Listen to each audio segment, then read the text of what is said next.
మీ celebrations నాకు తెలియబెట్టి చందా పేరు చెప్పి దందా చేస్తారు. ఓ నా దండిన డబ్బుల్ని ఏదైనా మంచి పని కోసం ఉపయోగిస్తారా అంటే అది లేదు.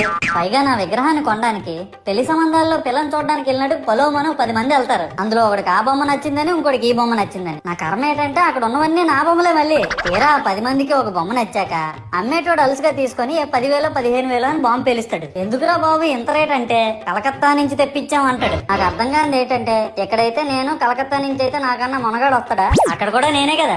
ఇలా నన్ను బజార్లో పెట్టి బేరం ఆడి నా మొహానికి ముసుగేసి వ్యాన్ ఎక్కిస్తారు. ఆ వ్యాన్ డ్రైవర్ గాడు నేనున్నానని కూడా చూడకుండా ఏదో ఆలోచించుకుంటా డ్రైవ్ చేస్తా గతకల్లో గబ్బి గుబ్బి అని తించేసి నా కాల్లో చెయ్యి ఎరగొట్టేస్తాడు. ఈ విషయం చందాలు ఇచ్చిన చిన్నోళ్ళకి తెలిస్తే మళ్ళీ ఇరిగిపోయిన బొమ్మ పెట్టకూడదని ఏ బొమ్మ రాసి కవర్ చేసేస్తాడు. సరేలే జరిగిందేదో జరిగింది, నా భక్తులే కదా కూల్ బ్రో అని చిల్లయ్యే లోపు నన్ను పందిర్లో పెట్టి ముసుగు తీసి నాకన్నా పొడుగున్నే సౌండ్ బాక్సులు 2 నా చెవులు పక్కన పెట్టి డీజే గణేష్ బ్రో అని చెప్పి నా పాటలను కూనీ చేస్తారు. సరేలే పిల్లలు కదా ఇప్పుడు